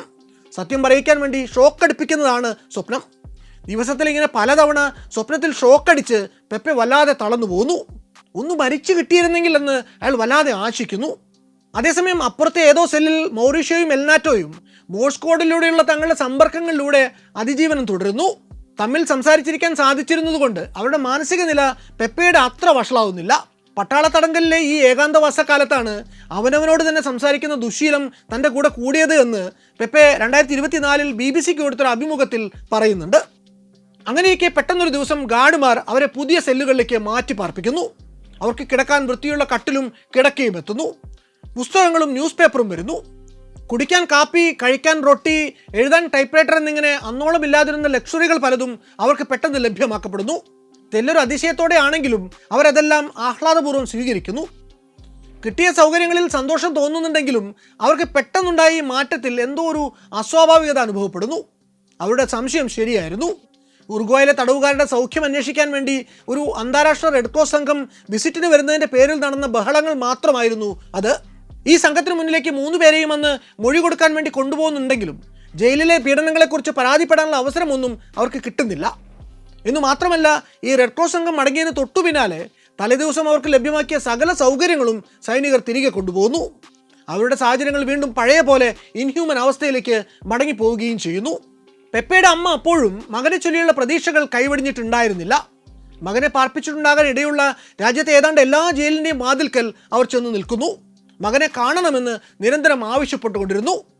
ഒടുവിൽ ഒരു ദിവസം അവരുടെ ആവശ്യത്തിന് സൈന്യം സമ്മതം മൂളുന്നു. 5 മിനിറ്റ് നേരത്തേക്ക് പെപ്പയെ കാണാൻ അദ്ദേഹത്തിന് അമ്മയ്ക്ക് അനുവാദം കിട്ടുന്നു. അനുദിനം വഷളായിക്കൊണ്ടിരിക്കുന്ന തൻ്റെ മാനസികാരോഗ്യത്തെക്കുറിച്ച് അദ്ദേഹം അന്ന് തൻ്റെ അമ്മയെ ബോധിപ്പിക്കുന്നു. പട്ടാളം തൻ്റെ തലയ്ക്കുള്ളിൽ എന്തോ ഒരു ബഗ് നിക്ഷേപിച്ചിട്ടുണ്ട് എന്നും അതിന് നിരന്തരമുള്ള മൂളക്കം കാരണം ഉറങ്ങാൻ പറ്റുന്നില്ല എന്നും പെപ്പെ പറഞ്ഞു. തലയിൽ ഇങ്ങനെ ഒരു ഇംപ്ലാന്റ് സ്ഥാപിച്ച് സൈന്യം തൻ്റെ ചിന്തകളെ നിയന്ത്രിക്കാൻ ശ്രമിക്കുന്നതായിട്ടും തന്നിൽ നിന്ന് തുപ്പമാരോസിൻ്റെ രഹസ്യങ്ങൾ ചോർത്തിയെടുക്കാൻ നോക്കുന്നതായും അയാൾ അമ്മയോട് പരാതിപ്പെട്ടു. ഈ ഒരു ബഗ്ഗിൻ്റെ കോൺസ്റ്റന്റ് സ്റ്റാറ്റിക് ഉറക്കം കെടുത്തിയിരുന്നത് കാരണം വായിൽ കല്ലുകൾ വാരി നിറച്ചാണ് സഹികെട്ട് നിലവിളിച്ചു പോകുന്നതിൽ നിന്ന് അയാൾ സ്വയം തടഞ്ഞിരുന്നത്. മകൻ പറഞ്ഞതൊക്കെയും തികഞ്ഞ ശ്രദ്ധയോടെ തന്നെ ആ അമ്മ കേട്ടുകൊണ്ടിരുന്നു. അവർ തൻ്റെ മകന് വേണ്ടി കൊണ്ടുവന്ന 1-2 അല്ലറ ചില്ലറ സാധനങ്ങളുടെ കൂട്ടത്തിൽ പിങ്ക് കളറുള്ള ഒരു പേഴ്സണൽ പോട്ടി പാൻ കൂടെ ഉണ്ടായിരുന്നു. താൻ ഇങ്ങനെ ചിലത് കൊണ്ടുവന്നിട്ടുണ്ട് എന്നും അവ ജയിൽ വാർഡൻ്റെ ഓഫീസിൽ അവർ പിടിച്ചു വച്ചിരിക്കുകയാണ് എന്നും പോകുന്നതിന് മുമ്പ് അവർ മകനോട് പറഞ്ഞു. ഈ സാധനങ്ങൾ തനിക്ക് വിട്ടുതരണമെന്ന് പെപ്പെ ജയിൽ അധികൃതരോട് അപേക്ഷിക്കുന്നു. പക്ഷേ അവർ അതിന് തയ്യാറാവുന്നില്ല. വെടിയേറ്റ പരിക്കുകൾ ഗഡ് സിസ്റ്റം പാടെ തകരാറിലാക്കിയിരുന്ന പെപ്പയ്ക്ക് ജയിലധികൃതർ അനുവദിച്ചിരുന്ന ഫ്രീക്വൻസിയിൽ ടോയ്ലറ്റിൽ പോയാൽ പോരായിരുന്നു. അതുകൊണ്ട് തന്നെ അമ്മ കൊണ്ടുവന്ന ആ പിങ്ക് പോട്ടി പാൻ പെപ്പയ്ക്ക് തൻ്റെ ആത്മാഭിമാനത്തിൻ്റെ കൂടി പ്രതീകമായിരുന്നു. അത് കിട്ടാൻ വേണ്ടി എന്തു വിപ്ലവത്തിനും അദ്ദേഹം തയ്യാറായിരുന്നു. ഒരു ദിവസം ഒടുവിൽ ജയിലിലൊരു വിരുന്ന് നടക്കുന്ന ദിവസം സംസാരത്തിനിടെ കേട്ടറിഞ്ഞ ജയിൽ സാർജൻറ്റിൻ്റെ വ്യക്തിപരമായ ചില രഹസ്യ വിവരങ്ങൾ പരസ്യപ്പെടുത്തുമെന്ന് ഭീഷണിപ്പെടുത്തി പെപ്പെ തൻ്റെ അമ്മ തന്നിട്ട് പോയ ഈ സാധനങ്ങൾ കൈക്കലാക്കുന്നു. അക്കൂട്ടത്തിൽ ഈ പിങ്ക് പേഴ്സണൽ പോട്ടി പാൻ തുടർന്നുള്ള ജയിൽവാസക്കാലത്ത് ഒരു പ്രൈസ്ഡ് പൊസഷൻ എന്ന മട്ടിൽ അദ്ദേഹം കയ്യിൽ കരുതുന്നു. യാതൊരുവിധ സൗകര്യങ്ങളും ഇല്ലാതിരുന്ന ആ സെല്ലിൽ നിന്ന് പിന്നീട് ഉള്ളിൽ തന്നെ ടോയ്ലറ്റ് അറ്റാച്ച്ഡ് ആയിട്ടുള്ള മറ്റൊരു സെല്ലിലേക്ക് മാറ്റിയ സമയത്ത് അദ്ദേഹം ഈ പിങ്ക് പോട്ടി പാനിനെ കയ്യിലെടുത്ത് അത്യന്തം സ്നേഹത്തോടെ അതിനെ നോക്കുന്നുണ്ട്. പിന്നീട് ഓരോ തവണ മിലിറ്ററി ക്യാമ്പുകൾ മാറുമ്പോഴും പെപ്പെ തൻ്റെ സോൾ പൊസഷനായിട്ടുള്ള ഈ പിങ്ക് പേഴ്സണൽ പോട്ടി പാൻ ജയിലർമാർക്കുമേൽ താൻ നേടിയ വിജയത്തിൻ്റെ പ്രതീകമെന്നോണം മറക്കാതെ കൂടെ കൊണ്ടുപോകുമായിരുന്നു. അവിടുന്ന് അങ്ങോട്ടുള്ള തൻ്റെ ജീവിതകാലം അത്രയും ഈ തടങ്കൽ കാലത്തെ ട്രോമകളുടെ ഓർമ്മയ്ക്ക് വേണ്ടി ഉള്ളിൽ മണ്ണിട്ട് ഒരു പൂച്ചെടി നട്ട് അദ്ദേഹം ഈ പിങ്ക് പോട്ടി പാനിനെ തൻ്റെ കൂടെ കൂട്ടുന്നു. ഒടുവിൽ ഒരു ദിവസം മിലിറ്ററി കമാൻഡർക്ക് തൻ്റെ ജയിലുകളിലെ തടവുകാർ നേരിടുന്ന പീഡനങ്ങളെക്കുറിച്ചുള്ള വിവരം ചോർന്നു കിട്ടുന്നു. പെപ്പയുടെ മാനസിക അപഭ്രംശങ്ങളെക്കുറിച്ച് അറിയുന്ന അദ്ദേഹം ഒരു സൈക്കാട്രിസ്റ്റിൻ്റെ സേവനം അദ്ദേഹത്തിന് ലഭ്യമാക്കുന്നു. ഈ സൈക്കാട്രിസ്റ്റാണ് പെപ്പയോട് അയാളെ ബാധിച്ചിരിക്കുന്ന മനോരോഗത്തെക്കുറിച്ച് ആദ്യമായിട്ട് പറയുന്നത്. ജയിലിലെ ഏകാന്തവാസം ഡെലൂഷണൽ സൈക്കോസിസ് എന്നൊരു രോഗാവസ്ഥയിലേക്ക് പെപ്പയെ തള്ളിവിട്ട് കഴിഞ്ഞിരുന്നു. അതിനെ മറികടക്കാനുള്ള ഒരേയൊരു വഴി വായിക്കുകയാണ് എന്ന് ഡോക്ടർ അയാളോട് പറയുന്നു. അപ്പോഴാണ് കഴിഞ്ഞ 7 വർഷക്കാലമായി താനൊരു പുസ്തകം പോലും വായിച്ചിട്ടില്ല എന്ന സത്യം പെപ്പെ ഡോക്ടറെ അറിയിക്കുന്നത്. ഈ വിവരം ഡോക്ടർ കമാൻഡർക്ക് കൈമാറിയതോടെ മെഡിക്കൽ റീസൺസ് ചൂണ്ടിക്കാണിച്ച് പെപ്പയ്ക്ക് വായിക്കാൻ പുസ്തകങ്ങൾ അനുവദിക്കപ്പെടുന്നു. അത് അയാളുടെ മാനസികാവസ്ഥയിൽ കാര്യമായ പുരോഗതി തന്നെ ഉണ്ടാക്കുകയും ചെയ്യുന്നു. അപ്പോഴേക്കും അവർ തടങ്കലിലായിട്ട് 7 വർഷം കഴിഞ്ഞിരുന്നു. 1980 രാജ്യത്ത് സൈനിക ഭരണം വേണോ ജനാധിപത്യം തിരിച്ചു വരണോ എന്ന് ചോദിച്ചുകൊണ്ടുള്ള ഒരു ഹിതപരിശോധന നടക്കുന്നു. അതിൻ്റെ ഫലമറിയാൻ വേണ്ടി റേഡിയോ ട്യൂൺ ചെയ്തിരിക്കുകയാണ് ജയിൽ ബാരക്കിലെ എല്ലാ ഭടന്മാരും. ഒടുവിൽ ഫലം പുറത്തു വന്നു. സൈനിക ഭരണം മതിയെന്ന് പറഞ്ഞവർ വെറും 30%, ജനാധിപത്യം തിരികെ കൊണ്ടുവരണമെന്ന് ആവശ്യപ്പെട്ടവർ 61%. ഫലം പുറത്തു വന്നതും സൈനികർ വെകിളി പിടിച്ച് പേപ്പട്ടികളെപ്പോലെ സെല്ലുകളിൽ കയറി മേഞ്ഞു. അന്ന് ആ ബാരക്കുകളിൽ കിടന്നിരുന്ന സകലരുടെയും പുറം ലാത്തിയടി കൊണ്ട് പൊളിഞ്ഞു. ഹിതപരിശോധനയുടെ ഫലം അറിഞ്ഞിരുന്നുകൊണ്ടാകും അന്ന് പെപ്പയും മൗറീഷ്യയും എൽ നാറ്റോയും ഒക്കെ ആ അടി മുഴുവൻ തികഞ്ഞ സന്തോഷത്തോടെ ചിരിച്ചുകൊണ്ട് തന്നെ ഏറ്റുവാങ്ങി. ഈ ഹിതപരിശോധന 80 നടന്നുവെങ്കിലും സൈന്യം അതിനെ സ്വീകരിച്ച് രാജ്യം ഒരു പൊതു തെരഞ്ഞെടുപ്പിലേക്ക് പോയി. ഉറുഗ്വേയിൽ ഒരു ജനാധിപത്യ ഭരണക്രമം നിലവിൽ വരാൻ പിന്നെയും വർഷം 5 എടുത്തു. അൽവാരോ ബ്രഷറുടെ സംവിധാനത്തിൽ 2018 സ്പാനിഷിൽ റിലീസായ എ 12-Year നൈറ്റ് എന്ന ചലച്ചിത്രം പെപ്പയും മറ്റു തുപ്പരനോസ് പോരാളികളും ഒരു വ്യാഴവട്ടക്കാലം നീണ്ടുവന്ന ജയിൽവാസക്കാലത്ത് അനുഭവിച്ച കൊടിയ യാതനകളെ ഏറെ വികാരാദ്രമായി തന്നെ അവതരിപ്പിച്ചിട്ടുണ്ട്. അങ്ങനെ 1985 ഉറുഗ്വേയിൽ സൈനിക ഭരണം ജനാധിപത്യത്തിന് വഴിമാറി. അന്ന് രാജ്യത്തെ രാഷ്ട്രീയ തടവുകാർക്കെല്ലാം പൊതുമാപ്പ് അനുവദിക്കപ്പെട്ട കൂട്ടത്തിൽ പെപ്പെ മുഹിക്കയുടെ മോചനത്തിനും വഴിയൊരുങ്ങി. ജയിലിൽ നിന്ന് ഇറങ്ങിയ ശേഷം അക്രമത്തിൻ്റെ പാത വെടിയുന്ന പെപ്പയും നിരവധി സഹതുപ്പമാരോസും ചേർന്ന് പാർലമെൻറ്റ് ജനാധിപത്യത്തിൻ്റെ വഴി പിടിക്കാൻ വേണ്ടി ആരംഭിച്ചതാണ് മൂവ്മെൻറ്റ് ഓഫ് പോപ്പുലർ പാർട്ടിസിപ്പേഷൻ അഥവാ MPP എന്ന ഇടതുപക്ഷ പ്രസ്ഥാനം. ഈ പാർട്ടി പിന്നീട് ഫ്രണ്ട് ആംപ്ലിയോ അഥവാ വിശാല സഖ്യത്തിൻ്റെ ഭാഗമാകുന്നു. 1994 നടന്ന തെരഞ്ഞെടുപ്പിലൂടെ പെപ്പെ ആദ്യം ഒരു ഡെപ്യൂട്ടിയായി തെരഞ്ഞെടുക്കപ്പെട്ടെത്തുന്നു. 99-ലധികം സെനറ്ററായും തെരഞ്ഞെടുക്കപ്പെടുന്നു. 21-ാം നൂറ്റാണ്ടിൻ്റെ ആദ്യ വർഷങ്ങളിൽ പെപ്പെ എന്ന ഒരൊറ്റ ജനകീയ മുഖത്തിൻ്റെ ബലത്തിൽ MPP ഉറുഗ്വേൻ ജനതയുടെ മനസ്സുകളിൽ ഇടം പിടിച്ചു തുടങ്ങി. 2004 തെരഞ്ഞെടുപ്പിൽ അദ്ദേഹം വീണ്ടും സെനറ്റിലേക്ക് തിരഞ്ഞെടുക്കപ്പെട്ടെത്തി. തബാരെ വാസ്കേസിനെ സ്ഥാനാർത്ഥിയാക്കി മത്സരിച്ച ഫ്രണ്ട് ആംപ്ലിയോ പ്രസിഡൻഷ്യൽ തെരഞ്ഞെടുപ്പിൽ ജയിച്ചതോടെ ആ ക്യാബിനറ്റിൽ പെപ്പെ ലൈഫ് സ്റ്റോക്ക്, കൃഷി, ഫിഷറീസ് വകുപ്പുകൾ കൈകാര്യം ചെയ്യുന്ന മന്ത്രിയായി. സെനറ്റർ പദവി ഉപേക്ഷിച്ച് അദ്ദേഹം പുതിയ ഉത്തരവാദിത്തങ്ങൾ ഏറ്റെടുത്തു. കൃഷിയിൽ പതിറ്റാണ്ടുകളായിട്ടുണ്ടായിരുന്ന നേർപരിചയം അദ്ദേഹത്തെ ഈ റോളുകളിൽ തിളങ്ങാൻ സഹായിച്ചു. 2008 വരെ മിനിസ്റ്ററായി തുടർന്ന പെപ്പെ അക്കൊല്ലം അധികാരമൊഴിഞ്ഞ് സെനറ്റിലേക്ക് മടങ്ങിയെത്തി. 2009 പെപ്പെ പ്രസിഡൻഷ്യൽ ക്യാമ്പയിനിൽ ഫ്രണ്ട് ആംപ്ലിയോയുടെ സ്ഥാനാർത്ഥിയായി മത്സരിക്കുന്നു. 2009 ഒക്ടോബറിൽ നടന്ന പൊതു തെരഞ്ഞെടുപ്പിൽ പെപ്പയ്ക്ക് ഏറ്റവും അധികം വോട്ടുകൾ നേടാനായി എങ്കിലും പ്രസിഡന്റ് ആകാനുള്ള ഭൂരിപക്ഷം ഉണ്ടായില്ല. നവംബറിൽ നടന്ന റീപോളിൽ പെപ്പെ 52% വോട്ട് പിടിച്ച് ഉറുഗ്വേയുടെ പ്രസിഡന്റ് ആവുന്നു. 2010 മുതൽ 2014 വരെയുള്ള 5 വർഷക്കാലമാണ് പ്രസിഡന്റ് എന്ന നിലയ്ക്ക് പെപ്പെ മുഹിക്ക രാജ്യത്തിൻ്റെ പരമാധികാരം കൈയാളിയത്. പെപ്പെ അധികാര രാഷ്ട്രീയത്തിൽ സജീവമായിരുന്ന 2005 മുതൽ 2019 വരെയുള്ള കാലം ഉറുഗ്വേയുടെ സുവർണ്ണകാലം തന്നെയായിരുന്നു. സകല മേഖലകളിലും സർവ്വതോമുഖമായുള്ള പുരോഗതി രാജ്യം കൈവരിച്ചു. മുഹിക്കയുടെ ഭരണകാലത്ത് ഉറുഗ്വേ എന്ന കൊച്ചു രാജ്യം സൗത്ത് അമേരിക്കയിലെ ഏറ്റവും പുരോഗതി പ്രാപിച്ച രാജ്യങ്ങളിൽ ഒന്നായിട്ട് ഉയർന്നു. 2004 ഏതാണ്ട് 18% ഉണ്ടായിരുന്ന ദാരിദ്ര്യം 2013 വെറും 9.7% കുറയ്ക്കാൻ പെപ്പയ്ക്ക് സാധിച്ചു. രാജ്യത്തിൻ്റെ സോഷ്യൽ സ്പെൻഡിംഗ് GDPയുടെ 21% നിന്ന് 23% വർദ്ധിച്ചു. 2004 പബ്ലിക് എക്സ്പെൻഡിച്ചറിൻ്റെ 60.9% മാത്രം ഉണ്ടായിരുന്ന സോഷ്യൽ സ്പെൻഡിംഗ് 2013 75.5% ഉയരുന്നു. ജീവനക്കാരുടെ മിനിമം വേജസും 4800 പെസോസിൽ നിന്ന് 10,000 പെസോസ് ആയിട്ട് ഉയരുന്നു. ശമ്പളം വർഷത്തിൽ 4% വെച്ചും GDP വർഷത്തിൽ 4.4% വെച്ചും കൂടിക്കൊണ്ടിരുന്നു. ഭരിച്ചിരുന്ന കാലം അത്രയും തൊഴിലില്ലായ്മ വർദ്ധിക്കാതെ 7% തന്നെ പിടിച്ചു വെക്കാനും അദ്ദേഹത്തിന് സാധിക്കുന്നു. രാജ്യത്തെ ഏതാണ്ട് 30% വീടുകളിലും നേരിട്ട് പണം എത്തിച്ച് അവിടുത്തെ അടുപ്പുകൾ പുകയുന്നുണ്ടെന്ന് ഉറപ്പുവരുത്തുന്ന ഒരു വലിയ പദ്ധതി തന്നെ യാഥാർത്ഥ്യമാക്കാൻ പെപ്പയ്ക്ക് സാധിക്കുന്നു. ആരോഗ്യരംഗത്ത് അദ്ദേഹം നടപ്പിലാക്കിയ പുതിയ പരിഷ്കാരങ്ങൾ പല സൂചികകളിലും രാജ്യത്തെ മുകളിലേക്ക് ഉയർത്തി. ഭരണത്തിലിരുന്ന കാലത്ത് ജനങ്ങളോട് ഇടപെടേണ്ടി വന്നിരുന്നപ്പോൾ പെപ്പെ അവരോട് സംസാരിച്ചിരുന്നത് തികഞ്ഞ വിനയത്തോടെ മാത്രമായിരുന്നു. നമ്മുടെ നാട്ടിലെ സാധാരണ അപ്പൂപ്പന്മാരെ പോലെ അവരോട് സ്വന്തം ജീവിതത്തിലെ അനുഭവങ്ങൾ പങ്കിടും. നാടിൻ്റെ ചരിത്രം അവരെ ഓർമ്മിപ്പിക്കും, ഫലിതങ്ങൾ പറഞ്ഞ് ചിരിപ്പിക്കും. ചിലപ്പോഴെങ്കിലും ഒരല്പം ഫിലോസഫിക്കൽ ആവുകയും ചെയ്യും പെപ്പെ. രാഷ്ട്രീയ ചാണക്യന്മാരുടെ പതിവ് നാട്യങ്ങളോ തന്ത്രങ്ങളോ ഒന്നും തന്നെ അദ്ദേഹത്തിൻ്റെ സംസാരത്തിൽ നിഴലിച്ചിരുന്നില്ല. പത്രസമ്മേളനങ്ങൾക്ക് സ്യൂട്ടും ടൈയും മറ്റും ധരിക്കുകയോ അല്ലെങ്കിൽ പറയേണ്ടുന്ന പോയിന്റുകൾ എഴുതി തയ്യാറാക്കി കൊണ്ടുവന്ന് വായിക്കുകയോ ചെയ്യുന്ന പതിവ് അദ്ദേഹത്തിന് ഉണ്ടായിരുന്നില്ല. ചായക്കടയിലിരുന്ന് രാഷ്ട്രീയം പറയുന്ന ഒരു നാട്ടിൻപുറത്തുകാരൻ വൃദ്ധൻ എന്നേ ഇയാളെ കണ്ടാൽ ആർക്കും തോന്നുകയുള്ളൂ. അതുപോലെ മാധ്യമപ്രവർത്തകരോടുള്ള പെപ്പയുടെ സമീപനവും നമുക്ക് പരിചയമുള്ള പല രാഷ്ട്രീയ നേതാക്കളിൽ നിന്നും വ്യത്യസ്തമായിരുന്നു. ജേർണലിസ്റ്റുകളെ അദ്ദേഹം തനിക്ക് തുല്യരായിട്ടാണ് കണ്ടിരുന്നത്. ചില വിദേശ പര്യടനങ്ങളിൽ തൻ്റെ സുരക്ഷാ ബന്ദോബസ്തൊക്കെ തൽക്കാലത്തേക്ക് വേണ്ടെന്ന് വെച്ച് ഹോട്ടൽ റൂമിൽ നിന്നൊരു പൈജാമയും ടീഷർട്ടും ധരിച്ച് ഇറങ്ങി വന്ന് ഹോട്ടലിലെ ബാറിൽ റിപ്പോർട്ടർമാർക്കൊപ്പം ബിയറും മൊത്തി വിശേഷങ്ങൾ പങ്കിട്ടിരുന്നു അന്ന് പെപ്പെ. എന്നാൽ അതേസമയം പത്രക്കാർ അദ്ദേഹത്തെ സുഖിപ്പിക്കാൻ വേണ്ടി ചോദിച്ചിരുന്ന ചോദ്യങ്ങളിൽ പോലും ക്യാരിഡ് അവേ ആവാതിരിക്കാൻ അദ്ദേഹം പ്രത്യേകം ശ്രദ്ധിച്ചിരുന്നു.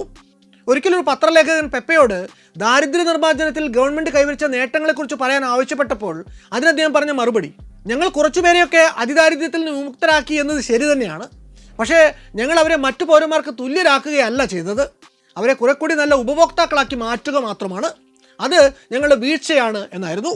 സുപ്രസിദ്ധ സെർബിയൻ ചലച്ചിത്ര സംവിധായകനും നടനുമായ എമീർ കസ്തൂരിക്കയുടെ എൽ പെപ്പെ ഉന വിഡ സുപ്രീമ എന്നു പേരുള്ള ഒരു ഡോക്യുമെൻ്ററി ഫിലിമുണ്ട് നെറ്റ്ഫ്ലിക്സിൽ. ഈ സിനിമയിൽ പെപ്പെ എന്ന അസാധ്യ മനുഷ്യനെ നിങ്ങൾക്കൊരു പരിധിവരെ മറയില്ലാതെ കണ്ടറിയാനാവും. 1985 പെപ്പയ്ക്കൊപ്പം തന്നെ ലൂസിയയും ജയിൽ മോചിതയായിരുന്നു. 13 വർഷത്തെ ജയിൽവാസത്തിനും അത്രയും കാലത്തെ വിരഹത്തിനും അവർക്കിടയിലെ പ്രണയത്തെ ഒരല്പം പോലും ക്ഷയിപ്പിക്കാൻ സാധിച്ചിരുന്നില്ല. തുടർന്നുള്ള വർഷങ്ങളിൽ അവർ പെപ്പയുടെ ഫാം ഹൗസിൽ ഒരു കൂരയ്ക്കുള്ളിൽ കഴിഞ്ഞു. പിന്നീട് 2005 ഔദ്യോഗികമായി അവർ തങ്ങളുടെ വിവാഹം രജിസ്റ്റർ ചെയ്യുന്നത്. ജയിൽവാസവും രാഷ്ട്രീയ പ്രവർത്തനങ്ങളും കാരണം കുട്ടികളുണ്ടാകാനുള്ള സമയമെല്ലാം നഷ്ടപ്പെട്ടു എന്ന് ഖേദപൂർവ്വം പെപ്പെ ഒരു ഇൻ്റർവ്യൂവിൽ പറഞ്ഞിട്ടുണ്ട്. കുടുംബജീവിതത്തിൽ മാത്രമല്ലായിരുന്നു ലൂസിയ അദ്ദേഹത്തിന് കൂട്ടു നടന്നത്. അവർ അദ്ദേഹത്തിൻ്റെ രാഷ്ട്രീയത്തിലും സന്തത സഹചാരിയായി. ഡെപ്യൂട്ടി സെനറ്റർ, ഫസ്റ്റ് ലേഡി എന്നീ പദവികളിലേക്കും അവർ ഉയർന്നു. 2015 പെപ്പെ പ്രസിഡന്റ് സ്ഥാനം ഒഴിഞ്ഞുവെങ്കിലും മരണം വരെയും അദ്ദേഹം തൻ്റെ രാജ്യസേവനം തുടർന്നുപോയി. ലൂസിയ ടോപ്ലൻസ്കി 2017 ഉറുഗ്വേയുടെ ചരിത്രത്തിലെ ആദ്യത്തെ വനിതാ വൈസ് പ്രസിഡന്റായി തെരഞ്ഞെടുക്കപ്പെട്ട് 2020 വരെയും ആ പദവിയിൽ തുടർന്നു. ഒരുമിച്ച് ഒരേ വെസ്പ മൊപ്പഡിൽ കയറി അവർ കോൺഗ്രസ് സമ്മേളനങ്ങളിൽ പങ്കെടുക്കാനെത്തി. മോണ്ടെവിദിയോയിൽ നിന്ന് 20 കിലോമീറ്റർ അകലെയുള്ള റിൻകോൺ ഡെൽ സെറോ ഗ്രാമത്തിലെ ഒറ്റനില ഫാം ഹൗസിൽ താമസിച്ചുകൊണ്ട് അവർ ക്രിസാന്തിമങ്ങൾ നട്ടുവളർത്തി. 3 കാലുള്ള നായ മാനുവേല അടക്കം നിരവധി വളർത്തുമൃഗങ്ങളും അവർക്കവിടെ കൂട്ടുണ്ടായിരുന്നു. പ്രസിഡന്റ് എന്ന സ്ഥാനത്തെ ചുറ്റിപ്പറ്റിയുള്ള ആർഭാടങ്ങൾക്ക് പെപ്പെ എന്നും എതിരായിരുന്നു. അതുകൊണ്ട് തന്നെ പ്രസിഡൻഷ്യൽ പാലസ് അനുവദിക്കപ്പെട്ടിട്ടും അദ്ദേഹം ആ വഴി പോകാതെ തൻ്റെ കൃഷിയിടത്തോട് ചേർന്ന് തട്ടിക്കൂട്ടിയിരുന്ന ചെറിയൊരു വീട്ടിലെ പരിമിതമായ സൗകര്യങ്ങളിൽ തന്നെ തുടർന്നുപോയി. പ്രസിഡന്റിൻ്റെ കൊട്ടാരം മാത്രമല്ല, ഔദ്യോഗിക വാഹന വ്യൂഹങ്ങളും പെപ്പെ വേണ്ടെന്ന് വെച്ചു. ഒരിക്കൽ പെപ്പെ ഔദ്യോഗിക ആവശ്യത്തിന് വേണ്ടി പ്രസിഡന്റ് എന്ന നിലയ്ക്ക് ജർമ്മനി സന്ദർശിച്ചപ്പോൾ അവർ അദ്ദേഹത്തിന് സഞ്ചരിക്കാൻ വേണ്ടി ഏർപ്പാടാക്കിയത് ഒരു heavily armed bullet proof Mercedes Benz കാറാണ്. അന്ന് അവിടെ പോയി വന്ന ശേഷം പെപ്പെ നാട്ടിലെ ജനങ്ങളോട് ഫലിത രൂപേണ പറഞ്ഞത് അതിൻ്റെ ഓരോ ഡോറിനും ചുരുങ്ങിയത് 3 ടണ്ണെങ്കിലും ഭാരം കാണണമെന്നാണ്. അന്ന് ലോകത്തിലെ ഏറ്റവും ദരിദ്രനായ പ്രസിഡന്റിനെ സംരക്ഷിക്കാൻ വേണ്ടി ജർമ്മൻ ഗവൺമെൻറ് 50 പോലീസ് മോട്ടോർ സൈക്കിളുകൾ വിന്യസിച്ചതും അദ്ദേഹത്തെ വിസ്മയിപ്പിച്ചു. നാട്ടിലൊരു പഴഞ്ചൻ ഫോക്സ് വാഗൺ കാറിൽ 2 പോലീസ് കോൺസ്റ്റബിൾമാരുടെ എസ്കോർട്ടോടെ സഞ്ചരിക്കുന്ന അദ്ദേഹത്തിന് സുരക്ഷയുടെ പേരിൽ നടന്ന ഈ കെട്ടുകാഴ്ചകൾ കോമഡിയിൽ കുറഞ്ഞൊന്നുമല്ലായിരുന്നു. എന്നാൽ അവിടെ വെച്ചും ആ ഏർപ്പാടുകൾ വേണ്ടെന്ന് പറഞ്ഞ് ബഹളമുണ്ടാക്കാനൊന്നും നിൽക്കാതെ അതിനോട് താൻ സഹകരിച്ചു എന്നും അതിനു പിന്നിൽ ജർമ്മനി എന്ന രാജ്യത്തിൻ്റെ ആതിഥ്യ മര്യാദയോടുള്ള തൻ്റെ ബഹുമാനം മാത്രമായിരുന്നു എന്നുമൊക്കെ പിന്നീട് പെപ്പെ നാട്ടിലെ പത്രങ്ങളോട് പറയുകയുണ്ടായി. 2026 ഫെബ്രുവരിയിൽ അമേരിക്കയിൽ ഫാർമസ്യൂട്ടിക്കൽ സയൻറ്റിസ്റ്റായ മലയാളി എഴുത്തുകാരി ആമി ലക്ഷ്മി തൻ്റെ ഉറുഗ്വേൻ സന്ദർശനത്തിനിടയ്ക്ക് ലൂസിയ ടോപ്ലൻസ്കിയെ സന്ദർശിച്ചിരുന്നു. അതേപ്പറ്റി വിശദമായൊരു ലേഖനം തന്നെ 2026 മെയ് 10 മാതൃഭൂമി ആഴ്ചപ്പതിപ്പിൽ അച്ചടിച്ചു വന്നിട്ടുണ്ട്. ആ കൊച്ചു പട്ടണത്തിൽ പെപ്പെ നാട്ടുകാർക്കൊപ്പം ഇരുന്ന് ബിയർ കുടിച്ചിരുന്ന ബാറും വീടിൻ്റെ ഗേറ്റിനടുത്ത് മുറ്റത്തോട് ചേർന്ന് തന്നെയുള്ളൊരു പൈൻ മരത്തിന് ചുവട്ടിൽ പെപ്പയെയും അദ്ദേഹത്തിൻ്റെ പ്രിയപ്പെട്ട മുക്കാലൻ പട്ടി മനുവേലയും അടക്കി ഇടവും വീട്ടിൽ വരുന്നവരോട് കട്ടൻ ചായ മൊത്തിക്കൊണ്ട് പെപ്പെ സംസാരിച്ചിരുന്ന സോഡാക്കുപ്പിയുടെ അടപ്പുകൾ കൊണ്ടുണ്ടാക്കിയ ബെഞ്ചുമൊക്കെ അന്ന് താൻ കണ്ടത് തൻ്റെ ലേഖനത്തിൽ ലക്ഷ്മി ഓർത്തെടുക്കുന്നുണ്ട്. തൻ്റെ ജീവിതശൈലിയെപ്പറ്റി പെപ്പെ ഒരിക്കൽ നടത്തിയ ഒരു രസകരമായിട്ടുള്ള നിരീക്ഷണം ഇങ്ങനെയാണ്: കാലങ്ങളായി ഇവിടം ഭരിച്ച പ്രസിഡന്റുമാർ ശ്രമിച്ചത് രാജ്യത്തെ ചെറിയൊരു ശതമാനം വരുന്ന ധനികരെ പോലെ കഴിയാനാണ്. അധികാരത്തിൻ്റെ ദന്തഗോപുരങ്ങളിൽ വിരാജിച്ച് കൊട്ടാരങ്ങളിൽ വീഞ്ഞും സൂപ്പും കഴിച്ച് സുഖജീവിതം നയിച്ചിരുന്ന രാജഭരണത്തിനും സ്വേച്ഛാധിപത്യത്തിനും എതിരായിട്ടാണ് ഈ മണ്ണിൽ വിപ്ലവങ്ങൾ നടന്നിട്ടുള്ളത്. ഒരാളും ആരുടെയും മീതെയല്ല എന്ന് ഉറക്കെ പ്രഖ്യാപിച്ച ജനകീയ ജനാധിപത്യ വിപ്ലവങ്ങൾ. അവയുടെ തലപ്പത്തിരിക്കുന്ന ജനപ്രതിനിധികൾ വീണ്ടും അതേ സുഖലോലുപതയിൽ അഭിരമിക്കാൻ തീരുമാനിച്ചാൽ പിന്നെ എന്തുണ്ട് കാര്യം? ജനാധിപത്യം എന്ന് വെച്ചാൽ നാട്ടിലെ ഭൂരിപക്ഷം ജനങ്ങളുടെ ഭരണം എന്നാണ് അർത്ഥം. ഞാൻ ജീവിക്കുന്നത് ഈ നാട്ടിലെ ബഹുഭൂരിപക്ഷം ജനങ്ങളെയും പോലെയാണ്. അല്ലെങ്കിൽ അധികാരം നിങ്ങളെ എപ്പോൾ ദുഷിപ്പിച്ചു എന്ന് ചോദിച്ചാൽ മതി. 2012 ജൂണിൽ മുഹിക മുന്നോട്ട് വെച്ച ബില്ലിൻ്റെ ഭാഗമായി രാജ്യത്ത് മരിഹുവാനയുടെ ഉപയോഗം നിയമവിധേയമാക്കി. വെറുതെ കഞ്ചാവ് ലീഗലൈസ് ചെയ്യുകയല്ല പെപ്പെ ചെയ്തത്. രാജ്യത്ത് മരിഹുവാന ഉപയോഗിക്കുന്നവരെ ഒരാളെപ്പോലും വിടാതെ തേടി കണ്ടെത്തി അവരെ എല്ലാവരെയും സ്റ്റേറ്റിൻ്റെ നിരീക്ഷണത്തിൽ കൊണ്ടുവന്നു. കഞ്ചാവിൻ്റെ ഉപയോഗത്തെക്കുറിച്ചും അതുണ്ടാക്കുന്ന പാർശ്വഫലങ്ങളെക്കുറിച്ചുമെല്ലാം വിദഗ്ധ പഠനങ്ങൾ നടത്തി അദ്ദേഹം ഡോക്ടർമാരുമായിട്ട് കൺസൾട്ട് ചെയ്ത് ഒരു മാക്സിമം കൺസംഷൻ ലിമിറ്റ് സെറ്റ് ചെയ്തു. അതിൽ കൂടുതൽ മരിവാന ഉപയോഗിക്കുന്നവരെ കണ്ടെത്തി അവർക്ക് വേണ്ട ചികിത്സകൾ ഓഫർ ചെയ്തു. ഉറുഗ്വേൻ മണ്ണിൽ അന്നുവരെ ഡ്രഗ് കാർട്ടലുകൾ തികച്ചും അനധികൃതമായിട്ട് നടത്തിക്കൊണ്ടുപോകുന്ന കഞ്ചാവ് കൃഷിയും വ്യാപാരവും ഗവൺമെൻറ് സംവിധാനങ്ങൾ പൂർണ്ണമായും ഏറ്റെടുത്ത് നടത്താൻ തുടങ്ങിയതോടെ കാർട്ടൽ ബേസ്ഡ് ക്രൈമുകൾക്ക് അറുതി വന്നു. എന്ന് വെച്ചാൽ മരിവാന അഥവാ കഞ്ചാവ് നല്ലതാണ് എന്ന അഭിപ്രായമൊന്നും പെപ്പയ്ക്ക് ഒരു കാലത്തും ഉണ്ടായിരുന്നില്ല. മരിവാന ഈസ് അനദർ പ്ലേഗ്, അത് മറ്റൊരു അഡിക്ഷൻ മാത്രമാണ്. ചിലരതിനെ മഹത്വവൽക്കരിക്കാൻ ശ്രമിക്കുന്നത് ഞാൻ കണ്ടിട്ടുണ്ട്. ശുദ്ധ ബോഷ്കാണത്. കഞ്ചാവും പുകയിലയും കള്ളും ഒന്നും നമുക്ക് നല്ലതിനല്ല. നന്മയുള്ള ഒരേ ഒരു ലഹരി അത് സ്നേഹത്തിൻ്റേത് മാത്രമാണ് എന്ന് ഒരിക്കൽ അദ്ദേഹം BBC പറഞ്ഞു. എന്നിട്ടും കഞ്ചാവിൻ്റെ ഉപയോഗത്തെ നിയന്ത്രിതമായിട്ട് നിയമവിധേയമാക്കിയതിൻ്റെ കാരണം അദ്ദേഹം വിശദീകരിക്കുന്നുണ്ട്. എൻ്റെ രാജ്യത്തെ ജനസംഖ്യയിൽ ഏതാണ്ട് 1.5 ലക്ഷത്തോളം പേർ കഞ്ചാവിൻ്റെ ലഹരിക്ക് അടിമകളാണ്. അവരെ ഈ ഡ്രഗ് കാർട്ടലുകളുടെ ചൂഷണങ്ങൾക്ക് വിട്ടുകൊടുത്ത് ഓഫീസിൽ സ്വൈരമായിട്ടിരുന്ന് ഭരിക്കാൻ എനിക്ക് സാധിക്കുമായിരുന്നില്ല. ഏതു ലഹരിയും നിയമവിധേയവും നിയന്ത്രിതവുമായാൽ മാത്രമേ അതിന്മേൽ സ്റ്റേറ്റിന് കൺട്രോൾ ഉണ്ടാകൂ. അതുകൊണ്ടാണ് ഞങ്ങൾ മരിഹുവാനയ്ക്ക് ലീഗലൈസേഷൻ കൊണ്ടുവന്നത് എന്നാണ് പെപ്പെ പറഞ്ഞത്. പുരോഗമനവാദിയായ പെപ്പെ മുഹിക്കയുടെ കീഴിൽ 2013 പാസാക്കിയ മറ്റൊരു ബിൽ പ്രകാരം സുവർഗാനുരാഗികൾ തമ്മിലുള്ള വിവാഹം രാജ്യത്ത് നിയമവിധേയമാക്കപ്പെട്ടു. കത്തോലിക്ക മതത്തിൽ അധിഷ്ഠിതമായ ലാറ്റിൻ അമേരിക്കൻ രാജ്യങ്ങളിൽ ഈ നിയമത്തിന് ഏറെ പ്രസക്തിയുണ്ട്. അർജന്റീന കഴിഞ്ഞാൽ ഉറുഗ്വേ ആയിരുന്നു ഇത്തരമൊരു നിയമം സൗത്ത് അമേരിക്കയിൽ കൊണ്ടുവരുന്നത്. അതുപോലെ അബോർഷൻ നിയമങ്ങളും പെപ്പെ സമയാനുസൃതമായി പരിഷ്കരിച്ചതോടെ അതുമായി ബന്ധപ്പെട്ട ആശങ്കകളും ഒരു പരിധിവരെ പരിഹരിക്കപ്പെട്ടു. ഒരു അസാമാന്യ രാഷ്ട്രീയ നേതാവായിരിക്കുകയും പെപ്പെ അധികാരത്തോട് ഒട്ടും കൊതിയില്ലാതെ പെരുമാറി. അദ്ദേഹത്തിൻ്റെ പ്രസംഗങ്ങൾ പലപ്പോഴും രാഷ്ട്രമീമാംസയിലെയും പരിസ്ഥിതി ശാസ്ത്രത്തിലെയും മാസ്റ്റർ ക്ലാസുകളായി പരിണമിച്ചു. ജനകീയനായ ഒരു പൊളിറ്റിക്കൽ ലീഡർ ആയിരിക്കെ തന്നെ പെപ്പെ തികഞ്ഞ കർമ്മകുശലതയുള്ള ഒരു അഡ്മിനിസ്ട്രേറ്റർ കൂടിയായിരുന്നു. പ്രതികൂല സാഹചര്യങ്ങൾ പലതും പ്രതിസന്ധിയിൽ കൊണ്ട് നിർത്തിയിട്ടും ആ ബിംബം ഒരിക്കലും ഉടഞ്ഞു വീണില്ല. ഒരു പ്രലോഭനത്തിനും ഭീഷണിക്കും മുന്നിലും ആ നട്ടെല്ല് വളഞ്ഞു കൊടുത്തില്ല. സ്വന്തം അധികാരത്തിൽ മത്തുപിടിക്കുകയോ പ്രബലരെ പ്രീണിപ്പിക്കാൻ വേണ്ടി സ്വന്തം പ്രത്യയശാസ്ത്രങ്ങളിൽ വെള്ളം ചേർക്കുകയോ പെപ്പെ ചെയ്തില്ല. 2013 ഐക്യരാഷ്ട്രസഭയുടെ ജനറൽ അസംബ്ലിയിൽ പെപ്പെ നടത്തിയ സുദീർഘമായ പ്രസംഗം ഏറെ ശ്രദ്ധേയമായി. അതിലദ്ദേഹം മനുഷ്യരാശിയെക്കുറിച്ചും ആഗോളവൽക്കരണത്തെക്കുറിച്ചും പാരിസ്ഥിതിക പ്രശ്നങ്ങളെക്കുറിച്ചുമൊക്കെ നടത്തിയ പരാമർശങ്ങളും ഏറെ ചർച്ച ചെയ്യപ്പെട്ടു. പെപ്പെ മുഹിക്കയും നോം ചോംസ്കിയുമായി സോൾ അലിഡ്രസ് നടത്തിയിട്ടുള്ള സുദീർഘ സംഭാഷണങ്ങൾ സർവൈവിംഗ് ദ 21st സെഞ്ചുറി എന്ന പേരിൽ പുസ്തകമായി വന്നിട്ടുള്ളതും ശ്രദ്ധേയമായ ഒരു റെഫറൻസ് ആണ്. പ്രസിഡൻസി അവസാനിക്കുന്ന 2014 പെപ്പയുടെ ജനപ്രീതി അതിൻ്റെ പരമകാഷ്ഠയിൽ എത്തിക്കഴിഞ്ഞിരുന്നു. എന്നാൽ പ്രസിഡന്റിനെ തുടർച്ചയായ 2ാം വട്ടം അധികാരത്തിലേറാൻ ഉറുഗ്വേൻ ഭരണഘടന അനുവദിക്കാതിരുന്നതുകൊണ്ട് മാത്രം അദ്ദേഹത്തിന് ഒരു 2ാം ഊഴം ലഭിക്കുന്നില്ല. 2015 മാർച്ച് 1 അദ്ദേഹം ഓഫീസ് വിട്ടു. ഉറുഗ്വേയുടെ അയൽരാജ്യങ്ങളുടെ ഭരണാധികാരികൾക്ക് ഒരിക്കലും സ്വപ്നം കാണാൻ പോലും സാധിക്കാത്തത്ര സാമ്പത്തിക ഭദ്രതയിലും സാമൂഹിക ഉന്നതിയിലും രാജ്യത്തെ എത്തിച്ച ശേഷമാണ് പ്രസിഡന്റ് പെപ്പെ സ്ഥാനമൊഴിയുന്നത് എന്ന് അന്ന് BBC സൗത്ത് അമേരിക്കൻ കറസ്പോണ്ടന്റ് ആയിട്ടുള്ള വൈർ ഡേവിസ് തൻ്റെ ലേഖനത്തിൽ കുറിച്ചു. തൻ്റെ ആരോഗ്യം ക്ഷയിച്ചു തുടങ്ങിയെന്ന ബോധ്യം ഉള്ളിൽ നിന്നുണ്ടായപ്പോൾ പെപ്പെ ആദ്യം അധികാര കസേരയിൽ നിന്നും പിന്നാലെ പാർലമെന്ററി രാഷ്ട്രീയത്തിൽ നിന്നു തന്നെയും വിരമിക്കുകയായിരുന്നു. തന്നെക്കാൾ ഇളയ തലമുറയിലെ നേതാക്കളെ ഉത്തരവാദിത്തങ്ങൾ കൈപിടിച്ചേൽപ്പിക്കാൻ അദ്ദേഹം ഒട്ടും മടിച്ചിരുന്നില്ല എന്നിടത്താണ് പെപ്പെ മുഹിക്കയുടെ പ്രസക്തി.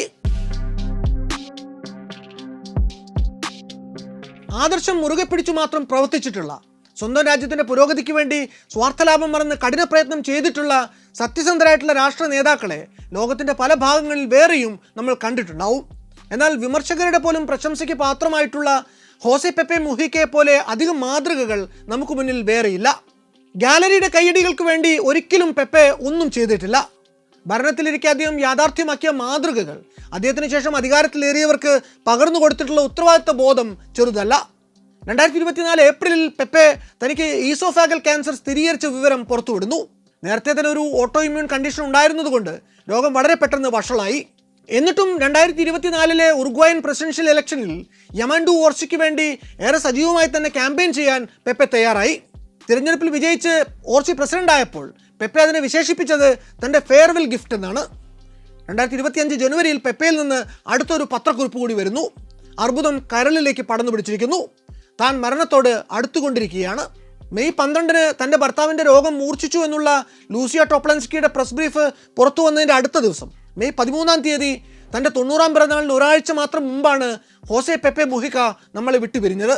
പ്രസിഡന്റ് പദവി ഉറപ്പു നൽകിയിരുന്ന ആഡംബരങ്ങൾ വേണ്ടെന്ന് വെച്ച് മണ്ണിലേക്കിറങ്ങി സാധാരണക്കാരെ പോലെ ജീവിച്ച ആ പച്ച മനുഷ്യൻ പറഞ്ഞു വെച്ച വാക്കുകളും ജീവിച്ചു കാണിച്ച ജീവിതവും ഉറുഗ്വേ ജനതയുടെ മാത്രമല്ല, നമ്മൾ മലയാളികളുടെ വരെ രാഷ്ട്രീയ സാമൂഹിക ജീവിതങ്ങൾക്കുള്ള ഒരു ഉരകല്ലാണ്.